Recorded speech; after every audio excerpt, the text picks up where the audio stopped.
Welcome to the Sanity Project podcast, where you can awaken your mind to clarity and success even in today's life challenges. We're here to provide insights and solutions that will help you live a sane, healthy, and prosperous life. Here's your host, Joanne Victoria. Hi, everybody. This is Joanne Victoria with another amazing and grand episode of the Sanity Project podcast, a place to awaken your mind to clarity and success. Our guest today is Cathy Weiss. Cathy is a naturally gifted intuitive, clairvoyant, and source energy channel. She guides purpose-seeking people to align with their heart and soul-centered lives, providing high levels of clarity and direction on how to move forward in life. I'll give you her website address now. It's Cathy, CATHY-WEISS.com. And what Cathy is going to talk about today is the value of living your soul-centered life, which people tend to forget. People just don't remember that there is a reason for them being alive and being present on this earth, and it's about their soul and what they have to contribute. And I want to welcome Cathy to the podcast today. Welcome, Cathy. Joanne, thank you. What an absolute pleasure and thrill to be with you today. Oh, I'm grateful that you are here. I know we've had to go through some diseases. I have no idea. Life's fortune presented to each of us in its own different ways to get together today. But we are here now, and that's all that matters. So let's just look at how we can help others. So can you explain to people what a soul-centered life truly is? I can. I love starting there, and then we might have to backtrack to illustrate it a little bit to give some really concrete examples. Absolutely.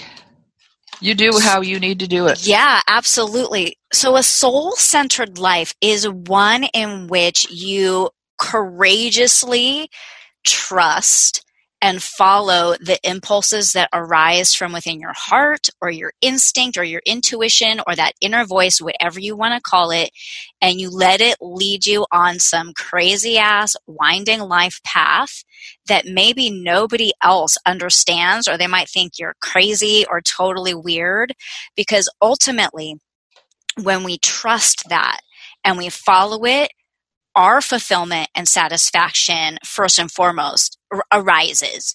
And it's the most incredible thing. We start to live a life that has more abiding joy, which is the highest energetic vibration that we can achieve as we kind of go through the normal fluctuations of being a human being. And the secondary value of living our soul-centered life is that it necessarily benefits other people in some way. So I like to describe our soul as a tentacle of the cosmic jellyfish.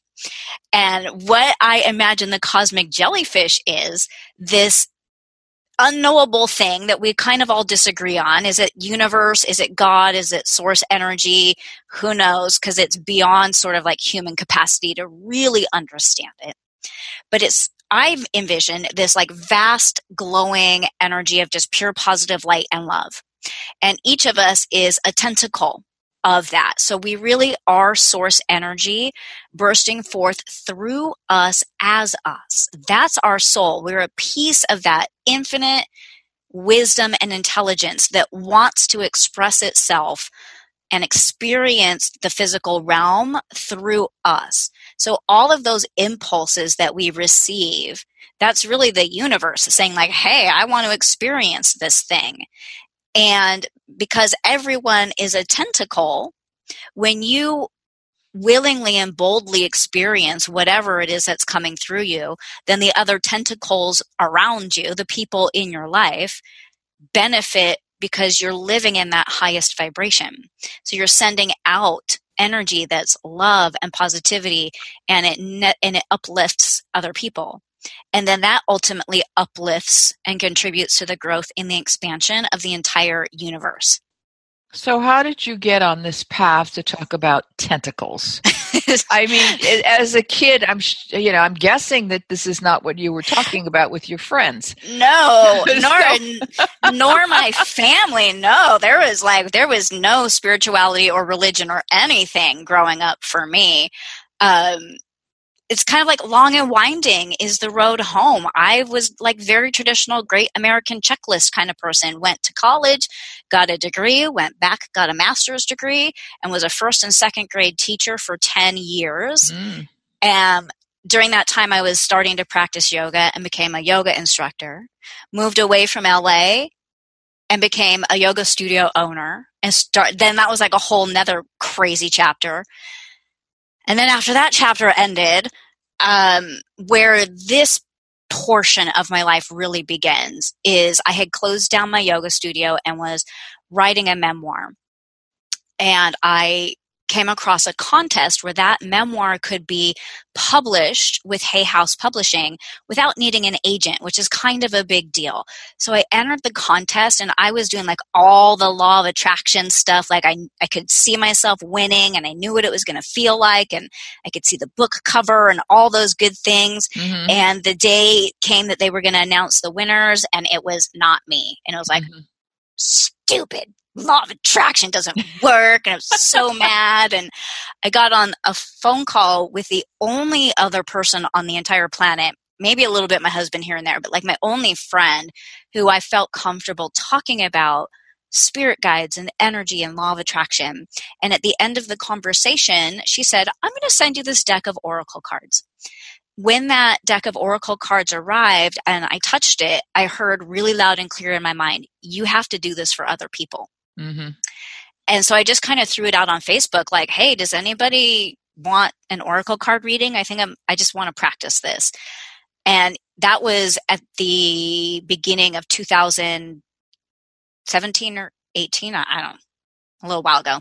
And even at that time, I didn't have really great language around what I was doing. And I had to hire a business coach because I was like, I know I'm helping people and I have no idea how to talk about it or describe it. Help. Blah, like what do I do? And so through a couple of conversations, she said, "Oh, you're a clairvoyant." And I was like, "No.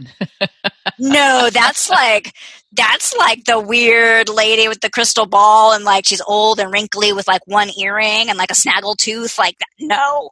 And I had to like educate myself to actually discover I am a clairvoyant and I have these gifts and abilities. And the more so when we think about a soul-centered life, the more I allowed myself to follow those impulses, to have the conversations with other people, to start showing up on podcasts and things like that, the more I felt and still feel like hugely satisfied. For the first time in my life, I feel like myself in all places, situations, and settings.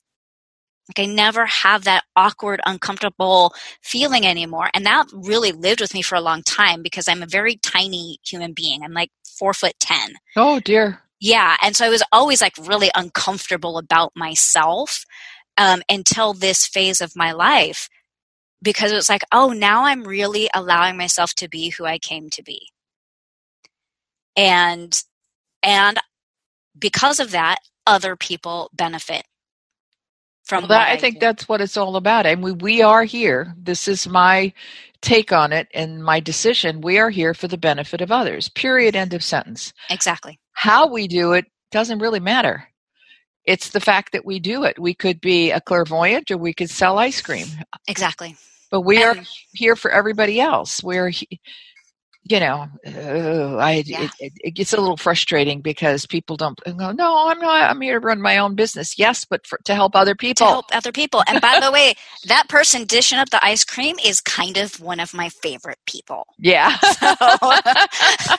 So we need that, right? And that's one of the things with my analogy of the cosmic jellyfish, I try to help people understand is I like to almost like take it back to like using your physical body. You've got like fingers and toes that you need, hopefully. Most of us do. Maybe we have some fingers and toes. We also have like inside our body a spleen. They serve highly different functions, but we need both of them to survive and operate. And it would be a very unfortunate day if my thumb and my spleen met each other in real life. You know what I mean? So with soul purpose, we need all of that in order to function together harmoniously. And some of us are not meant to bump up against each other. And some of us are meant to reside and really function and work together in a very close, intimate way. So we need the ice cream scoopers, and we need tech people and accountant. We need it all. We need we need it all. We don't even know what we don't need yet, what we do need yet, I should say. Absolutely. And there's the only thing we don't need are serial killers and a few other people like that.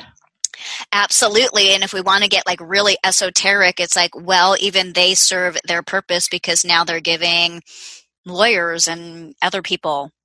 Well, they give insight. I'm talking about this. Yeah. I won't go, I've been watching this 5-part series on Netflix about the women that Ted Bundy killed. My daughter said, watch it. I don't usually watch stuff like that. Yeah. And I find it disturbing only because of the way women are and still perceived, how we should be kind and nice, which is why most of them got killed. Yeah. And then I'm looking at things improved because, serial killer, then we had adjustments in the legal system, and then women were a little bit smarter about their own awareness when they were out, out and about. So there is a good outcome from all things. It's just how we perceive it, choose to perceive it. Exactly.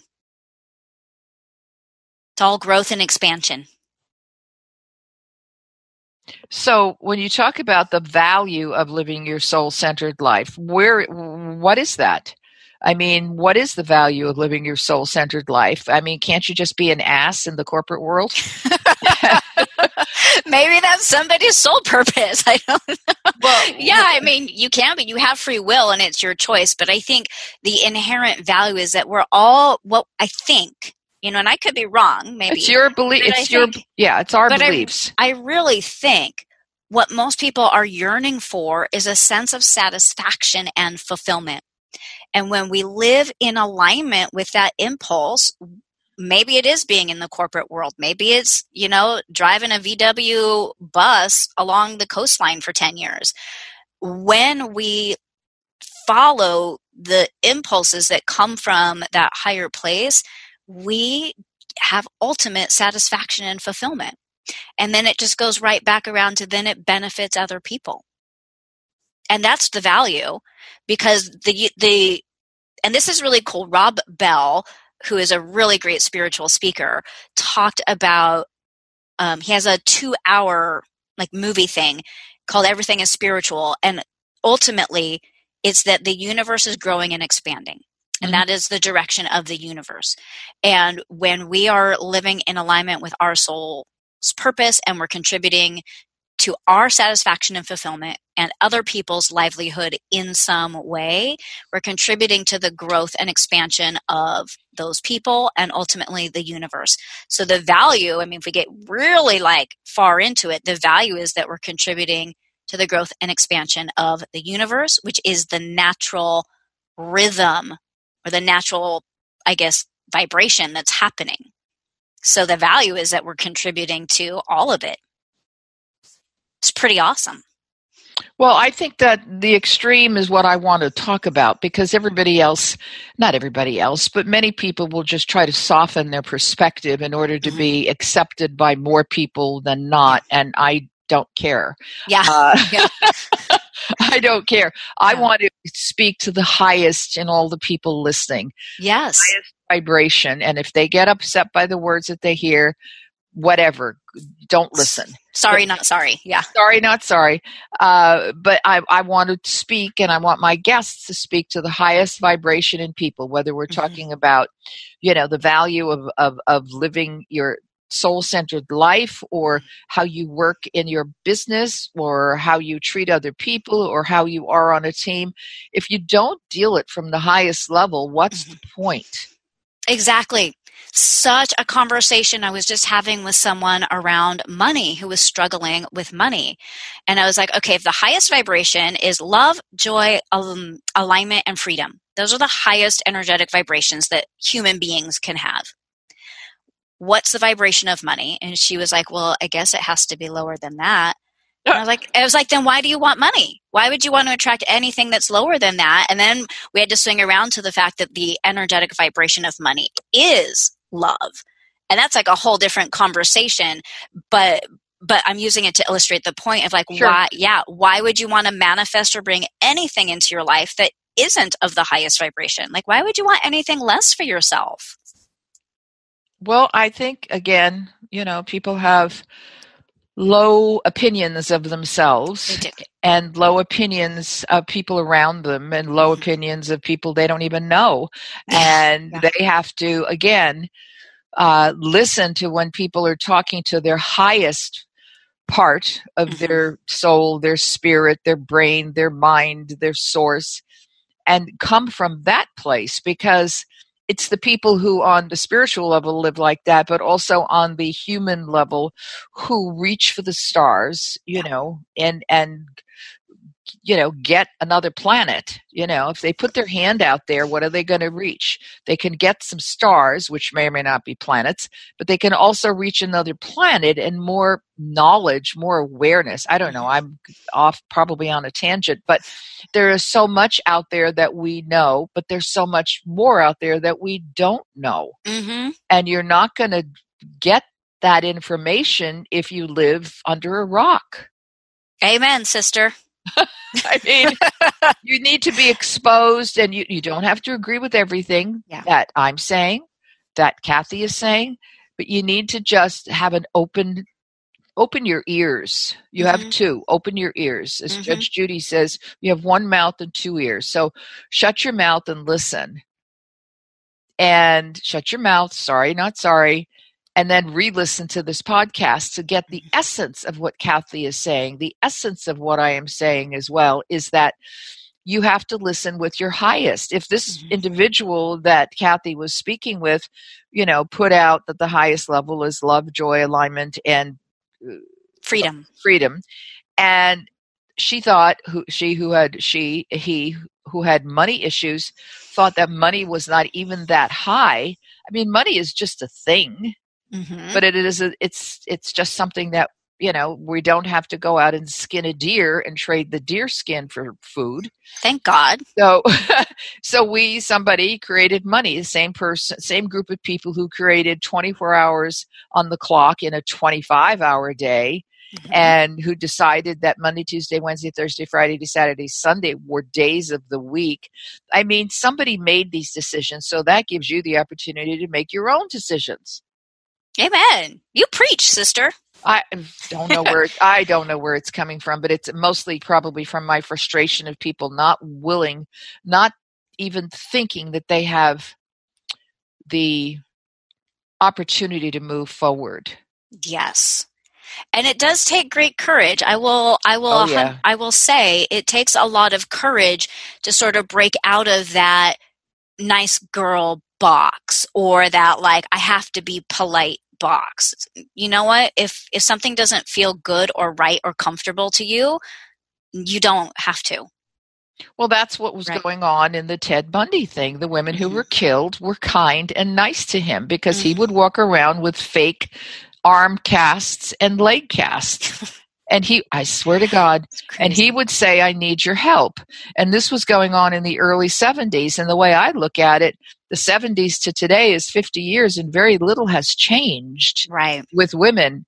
I can't be nice because then people are going to think they can walk on me, and I can't be loud or different or direct. God forbid they should be direct and bottom line, because that's what I am. And then people, they label you for that. I mean, I don't care. Yeah. But a lot of people do. Yeah. And it makes people uncomfortable sometimes, because I am also really direct, especially when I'm working with clients. I'm just like, look, here's the thing that's going on with your energy, and here's what you need to do to fix it and feel better and move forward in your life. And if they don't like it, it's like, I mean, you have a choice. You can do those things and see improvements in your life, or you cannot. And either way, it doesn't hurt my feelings. I just think the lack of self-esteem and self-confidence makes them act that way where they won't move forward and yet they continue to fail. Yeah. And then that feeling of satisfaction and fulfillment never arises. Never. It can't. Yeah, exactly. Which then we circle back to, like, that's the whole purpose of the soul, is the satisfaction and the fulfillment. And it just, man, it takes so much guts to actually live your soul-centered life. But I can tell anybody who's listening, it's so worth it. And if you need help or guidance, someone like me can totally help you do it. Well, someone like Cathy. So there we go, people. We have Cathy-Weiss.com, and she's also on Facebook, Instagram, and YouTube. And I was on your website, but I can't. Do you have a email list that you gather? Are you giving things away on your website? Yeah, absolutely. It's about to change, but there will always be something there. Right now, it's a free mini intuitive energy reading. So all they have to do is enter their email address, and they'll get information from me about how to get a free mini reading. Well, you can't ask for anything better than that, people, because you already know who she is, Cathy Weiss. You already know she's on the Sanity Project podcast, which is about expanding sanity in the world. And sanity means whatever we choose, whatever I choose it to mean. And because it's about helping people live in this insane world. Mm-hmm. So you have a good source for that. So go to Cathy-Weiss.com. and ask her your questions, email her, whatever it is, put podcast in the subject line so she knows the source of who you are and where you're coming from. And what can you tell people to do right now, besides going directly to your website and signing up for a mini course? What can you tell people that they could do to live a soul-centered life? What would be a 1, 2, or 3 steps? Step 1 is something I get a lot of resistance on from people, but it's meditate. Because our soul-centered life comes from our heart brain, which processes more emotions than our head brain. And most of us are stuck listening to our head brain instead of our heart brain. Meditation teaches the thinking mind how to get quiet so that the heart can actually lead the way with the what and the why. And then the head brain's job is just the logistics. It's just the how to go about those things. So it's going to be my one and only thing. Develop and commit to a meditation practice. And people, it takes time. It does. That's what you have to know. It's like anything else in life that it's worth having. It takes time to learn how to meditate properly. But if you start slow, one step at a time, don't start with having to go to an hour meditation because you will wind up in danger. You'll you'll go nuts because you'll be so discouraged. Yeah, start with like 2, 3, 4 minutes. There you go. See, that is the huge difference. So Cathy-Weiss.com. And for those of you who want to go to my website, and I know you do, AskJoanneVictoria.com. You can get a free copy of one of my books, which is the True Self Handbook, a guide to transform your life, and a free report, 5 steps to have a life, speak, Joanne, 5 steps to life work harmony. It's a free report and it's a guide, and you'd be surprised how much information you get in there. And as usual, I always tell everybody, please re-listen to this podcast because I know you have missed information, because Cathy has brought up some great points, but you're going to miss them unless you took notes while you were listening the first time. And even if you have, you didn't take all those notes. So re-listen to this podcast. If you think it has benefit and value to others, share it with them. Share it with your family, share it with your friends, share it with people you're trying to learn to know. And I wish everybody have a great day. And I thank Cathy for being here at last. I know. Thank you. And everybody have a great day. Bye-bye. I hope you enjoyed this episode of the Sanity Project podcast. Please go to AskJoanneVictoria.com to listen to more podcasts. Check out Joanne's coaching programs and get a free copy of her report, 5 Steps to Achieve Life Work Harmony. That's AskJoanneVictoria.com. Take care, and thanks for being here.